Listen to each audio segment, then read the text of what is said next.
મિત્રો, આજે આપણે આ વિડીયોમાં વાત કરવી છે એનએસસીના આઈપીઓને લઈને।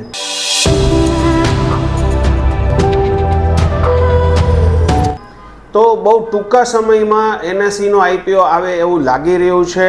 એનું કારણ એ છે કે જે રીતે એનએસસી આઈપીઓ લાવવાની તૈયારીઓ ચાલી રહી છે એ જોરદાર તૈયારીઓ ચાલી રહી છે અને એના ઉપરથી એવું લાગે છે કે બહુ ટૂંકા સમયમાં એનએસસીનો આઈપીઓ પબ્લિકમાં આવશે અને પ્રાઇમરી માર્કેટમાં એનએસસી નાણાં એકઠા કરવા અથવા તો ઓએફએસ દ્વારા શેરો વેચવાના પ્રયત્ન કરશે।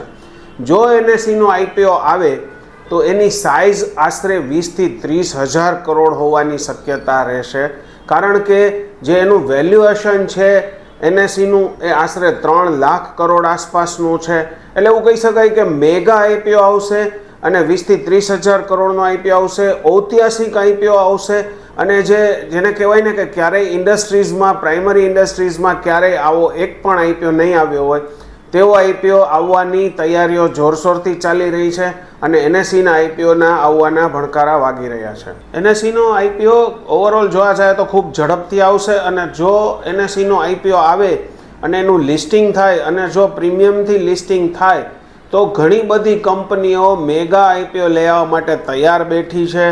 ઘણા બધા ડીઆરએચપી ફાઇલ થઈ ગયા છે, લાખો કરોડ રૂપિયાના આઈપીઓ પાઇપલાઇનમાં છે। એટલે કે શેર બજારની વાત કરીએ કે પ્રાઇમરી માર્કેટની વાત કરીએ તો એનએસસીના આઈપીઓ આવવાથી બજારમાં રોનક થશે, ખાસ કરીને પ્રાઇમરી માર્કેટમાં રોનક જોવા મળે એવું લાગે છે। એનએસસીનો આઈપીઓ ઓવરઓલ જોવા જાય તો સક્સેસ થવાના પૂરેપૂરા ચાન્સ છે, કેમ કે નેશનલ સ્ટોક એક્સચેન્જ જે છે એ વિશ્વ લેવલે લીડિંગ સ્ટોક એક્સચેન્જમાં એની ગણના થાય છે અને એને લઈને સક્સેસ જવાના આઈપીઓ પૂરેપૂરા ચાન્સ છે। હાલમાં એનએસસીના શેરોનું અનલિસ્ટેડમાં 1600 રૂપિયા આસપાસ કામ થાય છે, જબરજસ્ત વોલ્યુમ જોવા મળી રહ્યું છે। અત્યારે અનલિસ્ટેડ માર્કેટની વાત કરીએ તો એમાં સૌથી વધુ શેરોનું જો કામ થતું હોય તો નેશનલ સ્ટોક એક્સચેન્જના શેરોનું થતું જોવા મળી રહ્યું છે। જે રીતે એનએસસી મેગા આઈપીઓ લઈ આવવાની કોશિશ કરી રહી છે એના બધા જ હર્ડલ એનએસસીના દૂર થતા જોવા મળી રહ્યા છે, એટલે એક એક મુશ્કેલીઓ દૂર થતી જોવા મળી રહી છે। એટલે એવું લાગે છે કે એનએસસી પૂરજોશમાં આઈપીઓ લઈ આવવાની તૈયારીઓ કરી રહી છે। આપણે જોવા જઈએ તો એનએસસીની સ્થાપના જે કરવામાં આવી છે એ ઇન્સ્યોરન્સ કંપનીઝ, બેન્કો દ્વારા કરવામાં આવી છે। વિદેશી રોકાણકારોનું પણ એમાં હોલ્ડિંગ છે, ખાસ કરીને એલઆઈસી છે, એસબીઆઈ છે, આઈડીબીઆઈ છે, આઈએફસીઆઈ છે, એવી બધી સંસ્થાઓ એનએસસીમાં હોલ્ડિંગ ધરાવે છે। ઉપરાંત પબ્લિકનું પણ શેર હોલ્ડિંગ ઘણું જોવા મળી રહ્યું છે એનએસસીમાં।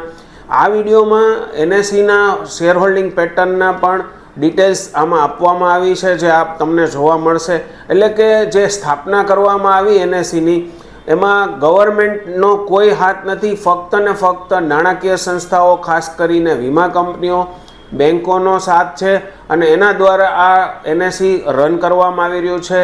અત્યારે જોવા જઈએ તો આશીષ ચૌહાણ એનએસસીના એમડી અને સીઈઓ તરીકે કામ કરી રહ્યા છે। એટલે કે આશીષ ચૌહાણ કરતા હરતા સમારતા છે અને એ જ ખુદ પોતે જ એનએસસીના આઈપીઓ લઈ આવવા માટે ખૂબ પ્રયત્નો કરી રહ્યા છે। એનએસસીએ તાજેતરમાં જ એટલે કે નવેમ્બર 2024માં એક શેરની સામે 4 શેરનું બોનસ આપ્યું છે। એટલે કે જે અત્યારનો જે ભાવ છે એ ઓવરઓલ જોવા જઈએ તો 5 ગણો એનો ગણવો પડે। 1600 વાળો શેર જે છે એ 8000 રૂપિયાનો ગણાય, કારણ કે તાજેતરમાં જ નવેમ્બર 2024માં એનએસસીએ એક શેરની સામે 4 શેરનું બોનસ આપ્યું છે। હવે વાત રહી મુખ્ય એ કે એનએસસી શું ભાવે પબ્લિક ઓફર કરશે અને શું ભાવે શેર લઈ આવશે। જો થોડાક ફાયદાથી એટલે કે 1000-1500ની આસપાસ શેર જો ઓફર કરવામાં આવે તો ફાયદો થાય ઇન્વેસ્ટરને, અથવા તો જો 1600 ઉપરના ભાવે જો આઈપીઓ આવે તો નુકસાન એ રીતે જાય, કેમ કે 1600 રૂપિયામાં ખૂબ જ મોટા કામો 1500થી 1600ની વચ્ચે એનએસસીના અનલિસ્ટેડ શેરોમાં કામ થયા છે। એટલે હવે વેલ્યુએશન ખૂબ જ મહત્ત્વની રહેશે, કયા ભાવે નેશનલ સ્ટોક એક્સચેન્જ શેરો ઓફર કરે છે એ પણ મહત્ત્વનું રહેશે અને આઈપીઓમાં રોકાણકારો કેવો રસ લઈ અને આઈપીઓ ભરે છે અને ત્યાર પછી લિસ્ટિંગ કઈ રીતે થાય છે એ પણ મહત્ત્વનું રહેશે। એટલે કે જે રીતે આપણે એનએસસીના આઈપીઓની રાહ જોઈ રહ્યા છીએ એ ખૂબ નજીકના દિવસોમાં જોવા મળશે અને આઈપીઓ કેટલો સક્સેસ થાય છે એ પણ આપણને જોવા ટૂંક સમયમાં મળી જશે।